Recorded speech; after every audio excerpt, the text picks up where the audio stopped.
Hi, it's Jared from Strongroots Farm. We're back with our Build Proper Fence series, and today we are going to be driving our T-posts. So stick around with us. All the stuff is down in the description as far as the previous videos if you haven't seen it up to this point. But today we've got all our wire strung, all our wood posts are in, everything's up. We're going to be putting in the T-posts, and then we might get to the insulators before the rain comes. But I'm going to show you how that's done. Stick around.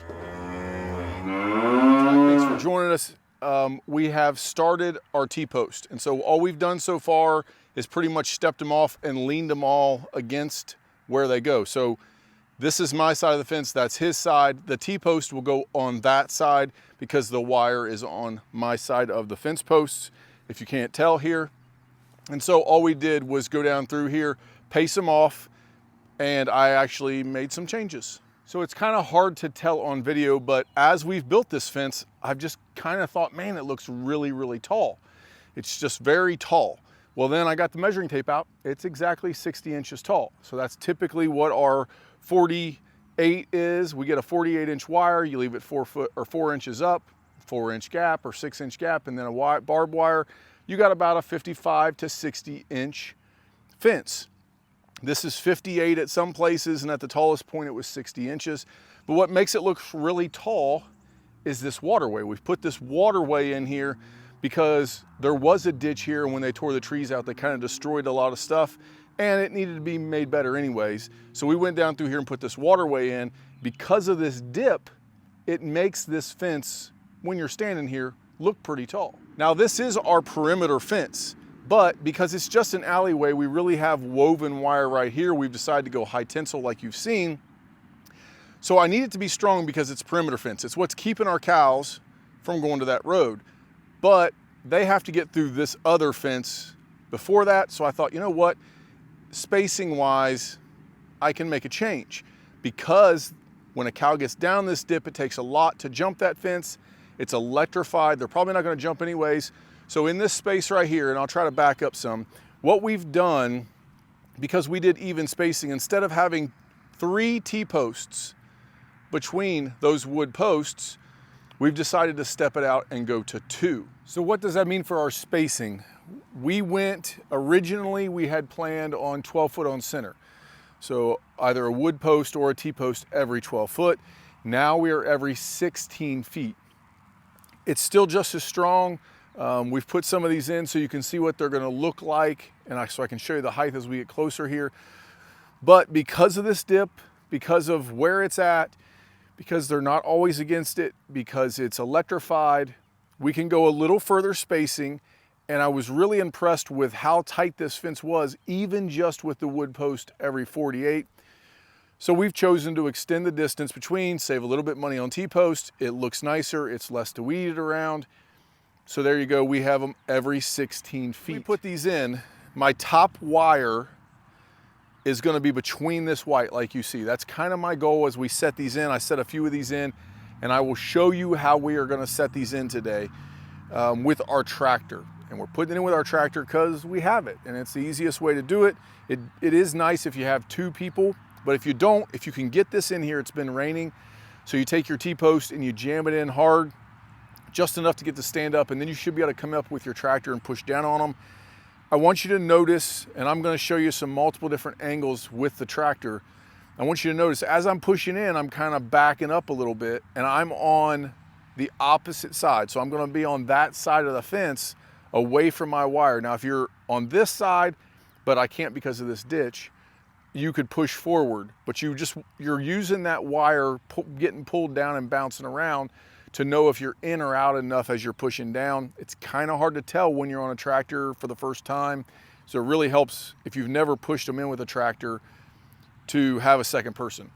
This is another good reason to look at the spec sheets when you're buying a tractor to make sure it lifts higher than 8 foot high at that pivot point, because that's what we're using as the bucket of our tractor to push these down. I've had some questions throughout the series about why don't you put your T-posts in before the wire? You had a string there, why can't you drive your T-post then? And I made the claim that it's because the wire hangs up, and I have just found it's easier to put them in later. And as I've put this in, I've kind of backpedaled a little bit on that. It probably would have been easier on high tensile fence to put them in with the string, because I could have hand drove them, or I could have even used the tractor. If you're gonna use a tractor, and this is kind of gonna be my advice after I've done several times of this, if you're gonna use a tractor, put it in after the wire. If you're gonna hand drive them because you don't have a tractor that can do this, or you're gonna use a mechanical driver, put them in with a string on high tensile. Now, woven wire like this fence, I'm gonna stand behind my point of, for my advice at least, put them in after, because I've had too many times that I've pulled woven wire and I put the T-post in first with a string. The woven wire gets caught up on them and bends them, or you have to go down through the whole length of the fence and push them off and wiggle it and shake it. It just takes too much time.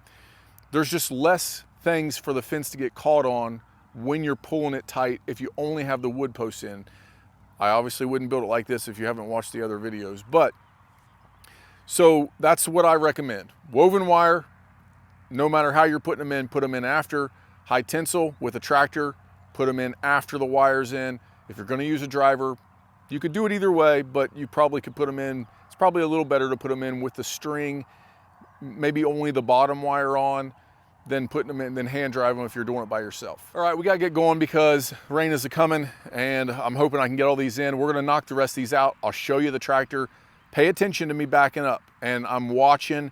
I'll try to give you some different angles so you can see what I'm watching when I'm doing it. I go very slow, just trying to inch them in, and you'll see a couple times that it'll jog, okay? And so I've already made one of these videos, so I know it's gonna jog. And this was a tree line, so I know there's a chance that I could hit some old roots here. And that's what has happened in this video. When you see this clip, it starts to go down, then it starts to bend a little bit, and then all of a sudden it just piles down through. And so you really have to go slow and pay attention. If your ground is super hard, you can bend these T-posts with a tractor. So if you're pushing, and all of a sudden your front tires come off, that's a bad situation, because that T-post will buckle and it will bend, and then you'll have to pull it out and it'll be broke. It's scrap at that point. All right, I'm gonna hop on the tractor. Let's go.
Well, there you have it. It is in. We got hit with rain right on the last two, so I got a little wet, no big deal.